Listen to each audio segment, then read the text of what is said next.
بسم اللہ الرحمن الرحیم۔ ان مسلمانوں کو اور خاص کر پاکستانیوں کو مختلف اینگل سے ان کی غیرت کو جگانے کی کوشش کی گئی، ان کی ایمان کو ٹارگٹ کیا گیا کہ تم کیسے مسلمان ہو آئے، جس طرح بنی اسرائیل کو کہا گیا تھا کہ تم کیسے مسلمان ہو، کیسے مومن ہو، تمہارے دماغوں کے اندر سے بچھڑا نہیں نکل رہا ہے۔ تو اس قوم کو بھی کچوکے لگائے جاتے رہے ہیں۔ کسی نے کہا کہ تو جھکا جب غیر کے آگے تن تیرا نہ من۔ اس سے پہلا فقرہ یہ ہے کہ پانی پانی کر گئی مجھ کے قلندر کی یہ بات، تو جھکا جب غیر کے آگے تن تیرا نہ من۔ یہ اللہ کے علاوہ جب تو کسی کے سامنے جھک گیا ہے، چاہے سر سے جھکا ہے، چاہے کمر سے جھکا ہے، چاہے گھٹنے ٹیکے ہیں، چاہے بھیک مانگی ہے اس سے ذلت کے ساتھ، چاہے اس کی پنڈلیاں دبائی ہیں پیر صاحب کی، تو جھکا جب، چاہے تاکہ والدین کے سامنے بھی اس طرح پاؤں کو جس طرح چومتے ہیں، بوسہ دیتے ہیں، نیچے جھک جاتے ہیں۔ یہ جھکنا اللہ کی غیرت کو للکارنا ہے، بالکل بے دینی ہے، شرک ہے۔ پھر ایک اور بھی شعر اسی طرح کہ بے پردہ نظر آئیں کل جو چند بیویاں، اکبر زمین میں غیرت قومی سے گڑ گیا، پوچھا کہ آپ کا وہ پردہ کیا ہوا، کہنے لگی کہ مردوں کی عقل پہ پڑ گیا۔ تو آج وہ چادریں مردوں کی عقل کی بجائے قبروں پر پڑی ہوئی ہیں۔ تو ابھی ایک کسی بھائی نے ویڈیو بھیجا، ذرا یہ سنیے اور اس کے بعد پھر میں اس کے اوپر مزید تبصرہ کروں گا۔ ایک ہندو سینیٹر پاکستان کی پارلیمنٹ کے اندر کس طرح ان کو غیرت دلا رہا ہے، ان کو شرم دلا رہا ہے، لیکن شرم ان کو نہیں آتی۔ ذرا سنیے پہلے۔ آپ دیکھیں رمضان شریف کا مقدس مہینہ، رمضان شریف کا انتہائی مقدس مہینہ، جس میں کہتے ہیں کہ شیطان بند ہو جاتا ہے، یہ ہمارے مگر کیا پاکستان میں تو اسپیکر شیطان صاحب ہیں۔ کھلم کھلا گھوم رہا ہے۔ آپ دیکھیں کیلے کا ایک درجن رمضان شریف سے پہلے 150 روپے کا تھا، آج 400 450 روپے کا ہے۔ اسی طرح سے سیب کی قیمت دیکھیں، اسی طرح سے ہم گوشت کی قیمت دیکھیں، اسی طرح دوسری ضرورت زندگی دیکھیں۔ سر مجھے شرم آ رہی ہے کہ یہ کس طرح کے لوگ ہیں کہ اس مقدس مہینے میں اپنے مسلم بھائیوں کا خون چوس رہے ہیں۔ سر میں غیر مسلم ہوں، مجھے بھی شرم آ رہی ہے۔ سر میں آپ کو بتا دوں، یہاں پر روک رہا ہے اس کو نہ کہو۔ میرے دوست مجھے کہتے ہیں کہ دنیش کمار کلمہ پڑھ لو مسلمان ہو جا، تو یہ عمل دے کر دنیش کمار کلمہ پڑھے گا؟ پہلے آپ ان شیطانوں کو جو ذخیرہ اندوز ہے، جو منافع خور ہے، ان کو تو مسلمان بنائے، پھر دنیش کمار کے اوپر آ کر تبلیغ کر۔ میں چاہتا ہوں یہ رولنگ دے کہ جب تک ان کو مسلمان۔ یہ ایک ہندو سینیٹر ہے جو ان کو شرم دلا رہا ہے، اور بڑی زبردست بات کی ہے کہ مجھے کوئی دوست کہتے ہیں کہ مسلمان ہو جاؤ، تمہاری طرح مسلمان ہو جاؤں۔ یہ مسلمان ہیں جنہیں دیکھ کے شرمائے یہود کسی نے کہا تھا، اب یہ وہ مسلمان ہیں، خاص کر پاکستانی، جنہیں دیکھ کے شرمائے ہنود، یہ ہندو بھی شرما رہے ہیں کہ اس طرح کا مسلمان نہیں ہو سکتے ہیں۔ تو اللہ کے بندو، کون ہے ذمہ دار اس کا، کون ہے؟ اور اگر ہندو کو کہو کہ تم مورتی پوجا کرتے ہو تو وہ کہتا ہے تم اپنی مورتی کو لٹا کے پوجتے ہو۔ یہ تو خیر، یہ جو مہنگی چیزیں بیچتے ہیں یہ تو عمل کی خرابیاں ہیں، گناہ گاری کے کام ہیں۔ اس سے بڑی بات سینیٹر صاحب کہ عقیدے کے اندر خرابی ہے، ایمان کے اندر خرابی ہے۔ جس طرح تم مورتی کو پوجتے ہو، اسی طرح یہ قبر کو پوجتے ہیں۔ یہ اگر سارا وہاں موازنہ کرتے ہیں تو بڑا مزہ آتا کہ وہ کہتا اگر کہ وہ مورتی کے سامنے جا کے اگر ڈنڈوت کرتا ہے تو یہ مسلمان، یہ اپنی ان مورتیوں جو قبروں اور آستانوں کی شکل میں ہے، مزاروں اور گنبد کی شکل میں ہے، یہ ان کے سامنے جا کے سجدہ تعظیمی کرتے ہیں۔ اور ان کے بڑے بڑے مفسرین نے سجدہ تعظیمی کو جائز قرار دیا ہے۔ یعنی یہ کہتے ہیں کہ پورا خاندان یعقوب علیہ السلام یوسف علیہ السلام کے سامنے سجدہ تعظیمی کے طور پر سجدہ ریز ہو گیا تھا، اور پہلی امتوں میں یہ جائز ہوتا تھا۔ سعودی تک اپنی تفسیر میں لکھتے ہیں، ابن کثیر لکھتے ہیں، محمد حنیف لکھتا ہے، اشرف علی تھانوی، ڈاکٹر اسرار علی انجینئر، تقی عثمانی اور طارق جمیل، سارے کہتے ہیں کہ سجدہ تعظیمی ہوا تھا جی۔ سارے اس کفر ہے، شرک ہے، ایمان کی خرابی ہے۔ اسلام کے اندر یہ سجدہ، یہ ڈنڈوت خارج از امکان ہے۔ وہ سارا خاندان اللہ کے سامنے سجدہ ریز ہوا تھا۔ وَخَرُّوا لَهُ سُجَّدًا، لہو کی ضمیر اللہ کے لیے ہے، اور پورا خاندان ان رحمتوں اور برکتوں کی وجہ سے جو اس خاندان کے اوپر اللہ تعالیٰ نے کی، اللہ کے سامنے شکر گزاری کے طور پر سجدہ ریز ہو گیا۔ ہمارے مشرق مفسرین نے اس کو سجدہ تعظیمی بنا دیا، اور عوام ہے کہ اس کو بس مل گئی، اب سجدے کرو، اب سونے کے دروازے لگاؤ، اب جنتی دروازے یہاں لگاؤ، وہاں چادریں چڑھاؤ، سجدے کرو، رکوع کرو، اگربتیاں جلاؤ، حلوے چڑھاؤ، چادریں چڑھاؤ، بکرے چڑھاؤ، چھترے چڑھاؤ، یہ سب کچھ کر رہے ہیں ہندوؤں کی طرح۔ ہندو اگر وہاں بھجن گاتا ہے تو یہ قوالی گاتے ہیں، ہندو وہاں پھیرے لگاتا ہے اور یہ یہاں طواف کرتے ہیں۔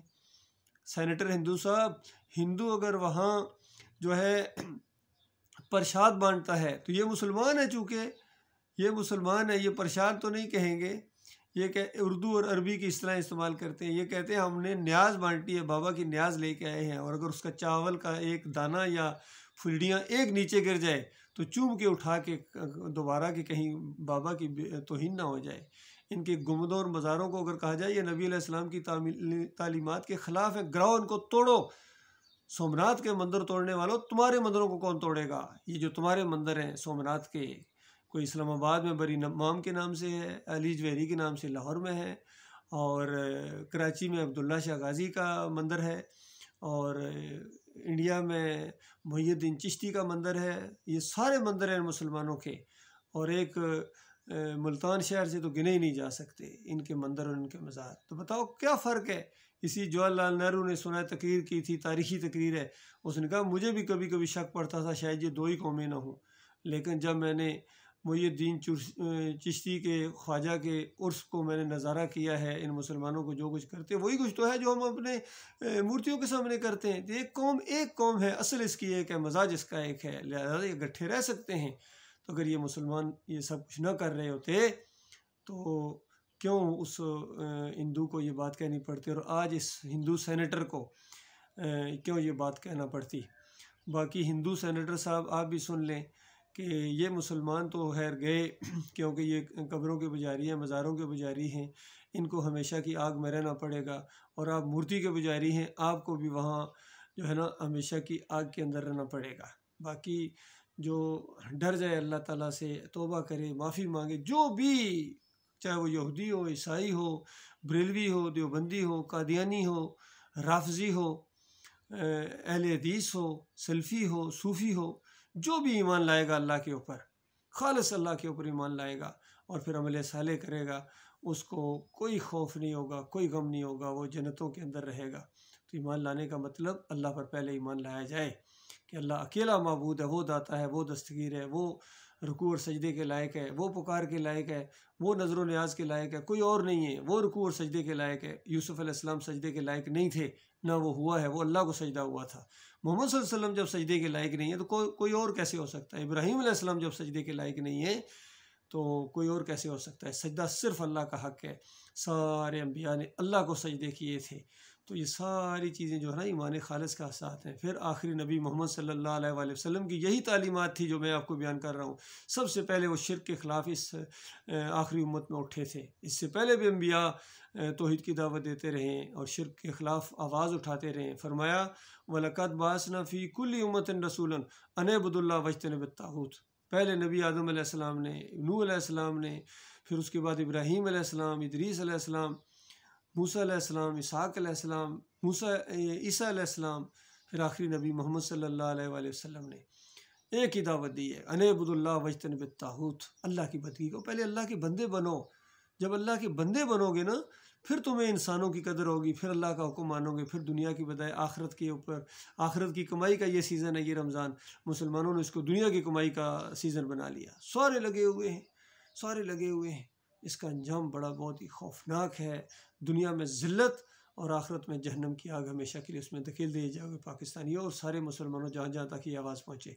تو عرب ہمارے بھائی ان سے بھی آگے بڑھ گئے ہیں اس دنیا پرستی کے اندر، وہ بھی دنیا کے پیچھے پڑے ہوئے ہیں، کھانا پینا اور کوئی ان کو پرواہ نہیں، ان کی ماں اور بہنوں کی عصمتیں کس طرح برباد ہو رہی ہیں فلسطین کے اندر، کشمیر کے اندر، انڈیا کے اندر، برما کے اندر، ہر جگہ، چائنا میں کیا کچھ نہیں ہو رہا ہے مسلمانوں کے خلاف، رشیا میں کیا کچھ نہیں ہو رہا ہے، ذلت، اور پھر انہی سے بھیک مانگنے جاتے ہیں اور انہی سے جا کے یہ چیزیں مانگتے ہیں، انہی سے دوستیوں کی پینگیں بڑھاتے ہیں ایران کے ساتھ اور سب کچھ۔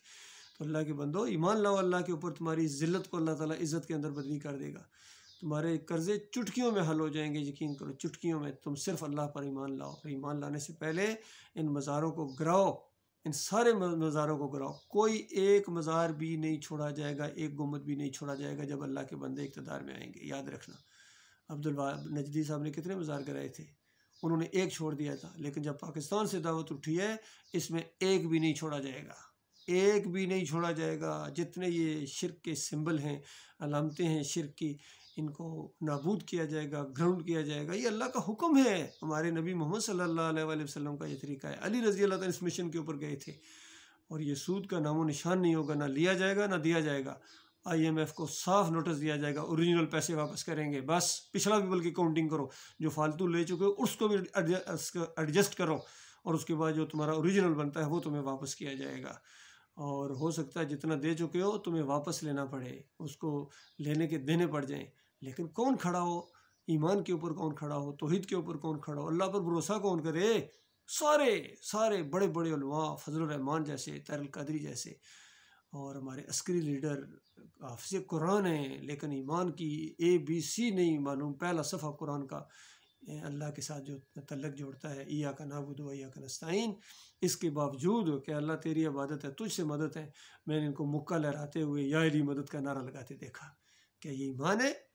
یہی وہ نعرہ تھا جو 7 پنجاب ریجمنٹ کے اندر کرنل نجم الحسن ملک لگوا رہے تھے، اور میں نے منع کیا تھا، اور میں نے کہا تھا اللہ اکبر کا نعرہ لگاؤ، توحید کا نعرہ لگاؤ، سارے انبیاء، سارے صحابہ کرام یہ لگاتے رہے، تو وہ غصے میں آ گیا تھا۔ اندازہ لگائی اس نے ساز باز کر کے کس طرح کتنے کیس بنائے اور کس طرح فوج سے نکلوا دیا۔ بہرحال مسئلہ یہ ہے کہ یہ اس چیز کی سنت ہے، جو بھی اس توحید کی دعوت اٹھائے گا وہ کسی واٹس ایپ گروپ کے اندر نہیں رہ سکتا۔ اندازہ لگائے اس طرح مخالفت کرتے ہیں، گالیاں دیتے ہیں آگے سے، اور وہ کسی علاقے میں نہیں رہ سکتا، وہ فوج میں نہیں رہ سکتا، وہ پولیس میں نہیں رہ سکتا۔ توحید کی دعوت دینے والا کبھی پولیس میں نہیں رہ سکتا، نہ فوج میں رہ سکتا ہے، نہ PMA کی ٹریننگ کر سکتا ہے۔ اگر کسی کو شک ہے نا تو ذرا ایک توحید کا نعرہ لگا کے دیکھو، ان شرک اور کفر کے خلاف ذرا آواز اٹھا کر دیکھو، پھر میں دیکھوں گا تمہیں کتنی شاباشی ملتی ہے۔ یہ قوم یہ شرک کے اندر رس گئی ہے، اس کی رگوں کے اندر، خون کے اندر شرک چلا گیا ہے۔ بابے اور یہ مزار اور یہ گنبد ان کے دماغوں کے اندر چلے گئے ہیں۔ ان کے مولوی اور پیر اور ان کے مناظر باز ان کو یہی چکمہ دیتے ہیں کہ یہ شرک نہیں ہے، یہ شرک نہیں ہے۔ کوئی تعزیے کو بھی شرک نہیں کہتا ہے، کوئی گنبد کو شرک نہیں کہتا ہے، کفر نہیں کہتا ہے، تعویذ کو کچھ شرک نہیں کہتے ہیں، کہتے ہیں یہ قرآنی تعویذ ہے۔ اچھا، قرآن تعویذ کرنے کے لیے آیا تھا؟ قرآنی ہو یا غیر قرآنی ہو، تعویذات شرک ہیں، جو چیز لٹکائی جائے اس کے حوالے کر دیا جاتا ہے۔ جمہوریت کا یہ نظام مشرکانہ نظام ہے، شرک ہے یہ۔ ووٹ دے کے آئے ہو یا ووٹ دیتے ہو، برائی کے اندر تمہارا برابر کا حصہ ہوگا، کل قیامت کے دن خسارے میں ہوگے، خاسر ہوگے۔ چاہے جماعت اسلامی اس کا جھنڈا بلند کرے، جماعت اسلامی مودودی صاحب نے پہلے دیکھے کیسے توحید کی دعوت اٹھائی تھی شروع میں، لیکن اس کے بعد کس طرح شرک کی طرف چلے گئے۔ اور حافظ سعید ایسا آدمی، اندازہ لگائیے، وہ بھی جمہوریت کے مشرکانہ بت کی پوجا کرتا ہے، اور خادم حسین رضوی جیسا شعلہ بیان، وہ بھی جمہوریت کے بت کی پوجا کرتا ہے۔ ڈاکٹر اسرار اس جمہوریت کے بت کو توڑا نہیں، لیکن اس سے تھوڑے سے علیحدہ ضرور ہوئے، لیکن صوفیت کا جو بت ہے، صوفیزم، وحدت الوجود، وحدت الشہود، اس کی پوجا کرتے ہیں، اس کی حمایت کرتے ہیں۔ کوئی نہیں بچا ہے، یقین کیجیے، اس اندھیرے میں صرف ایک شمع روشن ہوئی ہے، آرمی افسر ایکس کیپٹن ڈاکٹر مسعود الدین عثمانی رحمۃ اللہ علیہ، جو عالم دین بھی تھے، انہوں نے شرک کے خلاف جو آواز اٹھائی اور شرک کی جڑ کے اوپر تیشہ چلایا، یہ دعوت یقین کیجیے اگر آگے بڑھے گی، اور بڑھ رہی ہے الحمدللہ، ہم اس دعوت کو پیچھے نہیں ہٹنے دیں گے، اس شمع کو بجھنے نہیں دیں گے، یہ دعوت غلبہ پکڑے گی انشاءاللہ۔ کفر و شرک کا جنازہ اٹھے گا، اور فحاشی اور ہر چیز کا کلا کما کر دیا جائے گا۔ طاقت آئے گی انشاءاللہ، تعالیٰ طاقت دے گا، طاقت کے ذریعے، اور احتساب ہوگا، ایسا کڑا احتساب ہوگا، یقین کیجیے، سولینز کا بھی ہوگا، فوجیوں کا بھی ہوگا، سب کا، مولویوں کا سب سے پہلے ہوگا، احتساب ہوگا، اور سارا جو کچھ انہوں نے کمایا ہے، چاہے اذان دینے کے، اور چاہے یہ امامت کے پیسے لے رہے ہیں، اور یہ مدرسے چلا کے جو پیسے لیتے ہیں، سارے ریفنڈ کیے جائیں گے، اور ان کو سزائیں دی جائیں گی، سب کو، چاہے سیاسی لیڈر ہوں، چاہے عسکری لیڈر ہوں، جتنے بھی ہوں، بالکل یہ نہیں کسی کو چھوڑ دیا جائے، NRO دے دیا جائے، یہ نہیں ہوگا۔ اور اللہ تعالیٰ کی رحمتوں کی اور نعمتوں کی بارش ہوگی، اللہ کا وعدہ ہے، وَلَوْ أَنَّ أَهْلَ الْقُرَىٰ آمَنُوا وَاتَّقَوْا لَفَتَحْنَا عَلَيْهِمْ بَرَكَاتٍ مِّنَ السَّمَاءِ وَالْأَرْضِ وَلَٰكِن كَذَّبُوا فَأَخَذْنَاهُم بِمَا كَانُوا يَكْسِبُونَ۔ کہ اگر یہ بستیوں والے، یہ شہری، یہ دیہاتی، یہ جو بھی ہوں، عرب کے ہوں یا عجم کے ہوں، فوجی ہوں یا سویلینز ہوں، اگر یہ ایمان لاتے اور اللہ سے ڈر کر زندگی بسر کرتے، مالک فرماتا ہے میں زمین اور آسمان کی برکتوں کے ڈھونگرے اور پرنالے کھول دیتا ہے ان کے اوپر۔ بتاؤ کیا یہ جھوٹی سی بات ہے یا سچی بات ہے؟ کہتے ہیں کیسے آپ معیشت کو کیسے ٹھیک کریں گے، کیسے قرضے ادا کریں گے؟ اللہ کی بات پر تمہیں یقین نہیں آتا ہے؟ وہ ایسے وسائل، ایسے حالات پیدا کر دے گا، وہ مالک ہے۔ وہ کہتا ہے وَأَنْتُمُ الْأَعْلَوْنَ إِن كُنتُم مُؤْمِنِينَ، تم سربلند رہو گے اگر تم مومن بن جاؤ۔ یہ ہمارے آرمی چیف صاحب نے بھی یہ آیت پڑھی تھی وہاں پاسنگ آؤٹ پریڈ کے اوپر بھی، ویسے بھی پڑھتے رہتے ہیں لیکن مومن کی تشریح نہیں کرتے ہیں۔ نہ اسلم بیگ صاحب نے کی کبھی، نہ مرد حق مرد مومن جن کا نام مومن پڑ گیا تھا ضیاء الحق صاحب، انہوں نے کبھی اس شرک کی کبھی تشریح نہیں کی، نہ شرک سے روکا۔ طاقت تھی، عوام بھی ان کے ہاتھ میں تھی، فوج بھی ان کے ہاتھ میں تھی، لیکن شرک کے اڈے چلتے رہے، بلکہ اسلام کرنے جاتے تھے۔ رنگون میں جا کے گھنٹہ کھڑکایا انہوں نے، اندرا گاندھی کے مرنے کے اوپر سورہ کلب جا کے پڑھتے رہے، انڈیا میں جا کے اندازہ لگائی۔ یہ ہے ان کا ایمان۔ کوئی بڑے لیول کا آدمی کھڑا ہونے کے لیے تیار نہیں ہے اس شرک اور کفر کے خلاف۔ بہرحال ہمارا کام تھا بتانا۔ ترس آتا ہے اپنے بھائیوں کے اوپر، اور کئی دفعہ شرمندگی بھی ہوتی ہے جس طرح اس طرح کی کچھ چیزیں سامنے آتی ہیں، جس طرح ہندو یہ جو سینیٹر ہے، نام اس کا مجھے نہیں معلوم، لیکن کس طرح اس نے شرم دلانے کی کوشش کی ہے، لیکن کسی کو بھی وہاں شرم نہیں آئی ہے اور کوئی ذرا برابر نہیں ہلے۔ پھر تھوڑا سا نظارہ کیا، میں چاہتا ہوں یہ رولنگ دے کہ جب تک ان کو مسلمان نہیں بناتے ہم پر تبلیغ نہیں کریں گے۔ گڈ، جناب اعلیٰ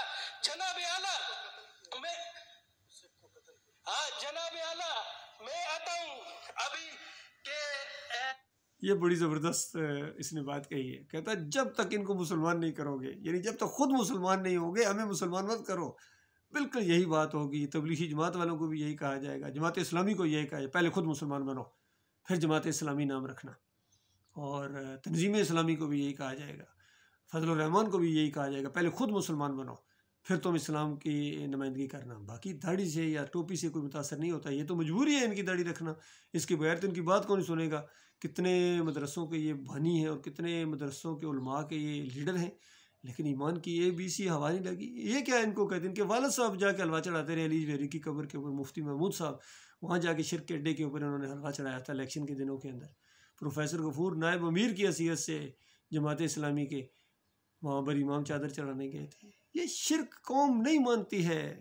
بالکل صحیح کہا تھا جسٹس سعید الزمان صدیقی نے جب ان کی ملاقات ہوئی، جب جلا وطن تھے نواز شریف صاحب وہاں حرم کے اندر، مجھے خود انہوں نے بتایا، جسٹس سعید الزمان صدیقی نے آمنے سامنے بیٹھ کے مجھے بتایا، کہتے ہیں میں نے نواز شریف کو کہا کہ تو کیوں یہ کمپلیکس بناتا ہے، یہ یہاں آگے پیچھے یہ شرک کے یہ مزار شہر پوجا تم نے پتہ شرک ہے؟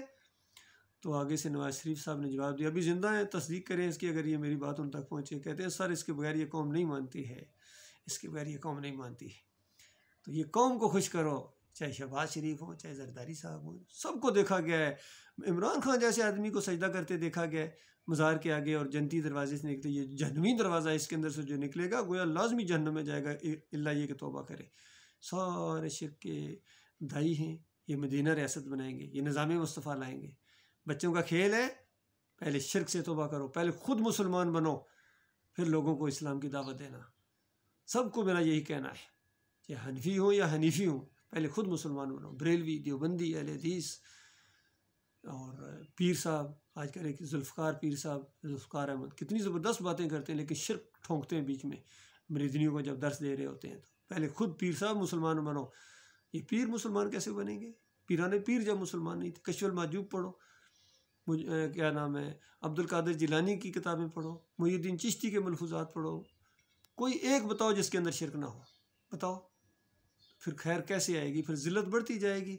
پھر فلسطین میں جو کچھ ہو رہا ہے اس سے زیادہ ہوگا، پھر کشمیر میں جو کچھ ہونا ہے اس سے زیادہ ہوگا۔ اور یقین کرو، میں پورے ایمان کے ساتھ کہہ رہا ہوں، اللہ نے جو مجھے علم دیا ہے اس کے مطابق، کہ قرآن اور حدیث کے مطابق جتنی یہ مسلمان قوم اور دوسرے لوگ اللہ کی نافرمانی کر رہے ہیں، مالک کے غضب کو للکار رہے ہیں، ابھی جو کچھ تمہیں سزائیں دی جا رہی ہیں بہت کم دی جا رہی ہیں۔ اللہ تعالیٰ نے بہت ہلکا ہاتھ رکھا ہوا ہے، چونکہ وہ الرحمن الرحیم ہے، بہت ہلکا ہاتھ رکھا ہوا اللہ تعالیٰ نے۔ اس سے زیادہ کے مستحق ہو پاکستانیوں مسلمانوں، ذلت اور خواری کے اس سے زیادہ مستحق ہو۔ اور ابھی تو آغاز ہوا ہے، ابھی آگے بہت کچھ ہونے والا ہے۔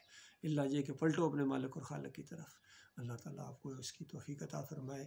میری یہ بات یہ سیاسی نہیں ہے، میں سیاسی لیڈر نہیں ہوں، نہ میں مولوی اور پیر ہوں، میں آرمی افسر ہوں الحمدللہ 7 پنجاب ریجمنٹ کا، اور 70th PMA لانگ کورس کے ساتھ میں پاس آؤٹ ہوا ہوں۔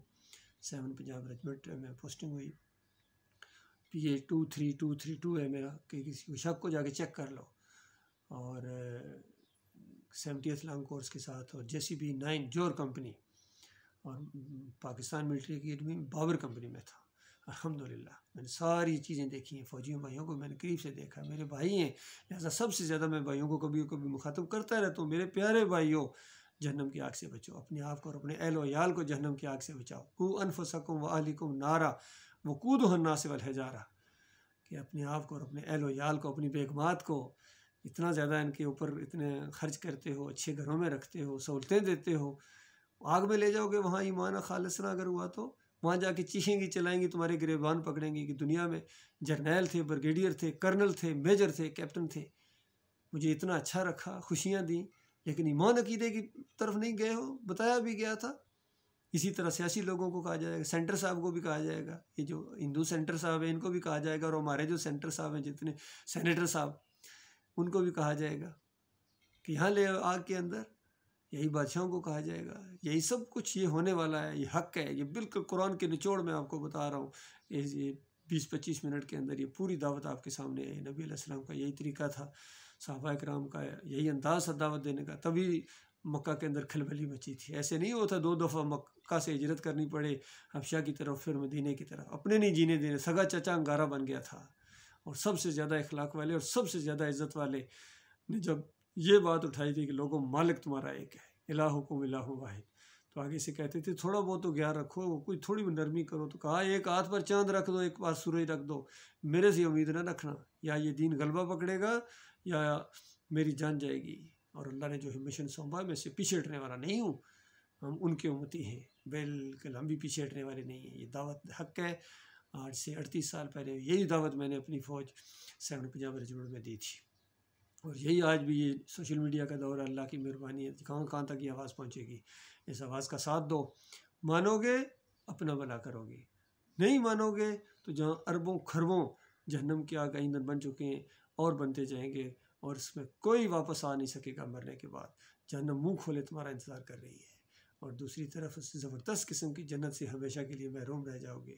60 میل اونچے محلات اللہ تعالیٰ نے بنا کے رکھے اپنے مومن بندوں کے لیے، جنت کی نہریں، مشروبات، خوبصورت بیویاں، بیٹ مین، خادم، چھوٹے چھوٹے پیارے پیارے لڑکے، جس طرح ہمیشہ خوبصورت، دنیا کا کوئی جرنیل ایسے بیٹ مین کہاں سے لائے گا جو اللہ تعالیٰ نے اپنے مومن بندوں کے لیے رکھے ہوئے ہیں۔ بڑے بڑے بادشاہوں نے وہ کھانے دیکھے نہیں ہیں، ایسے باورچیوں نے وہ کھانے بنائے نہیں ہیں جو اللہ تعالیٰ نے اپنے مومن بندوں کے لیے صبح شام کھانے، ہر وقت کھانے کے، ایسے ایسے لباس، سونے چاندی کے بستر، اور بڑے بڑے تختوں پر کرسیوں اور میز اور حد نگاہ تک پھیلے ہوئے باغیچے، ہمیشہ کے لیے۔ میرے بھائیوں، ان سے محروم ہو جاؤ گے اس شرک کی وجہ سے۔ اگر ایک نعرہ لگایا، یا علی مدد، یا رسول مدد، یا غوث مدد، ایک 11ویں کا چاول کا دانہ کیا کونا کھایا، اگر سبیل کا ایک گھونٹ تم نے چکھا یا اس کی تعریف کی 10 محرم کی، تو پھر ہمیشہ کی آگ کے اندر دھکیلے۔ اگر تعویذ پہنا، جمہوریت کے اندر گئے، جمہوریت کے بت کو توڑو، کتنے لوگوں نے اس کو توڑا بھی ہے، پھر دوبارہ اس کو پالش کرتے ہیں۔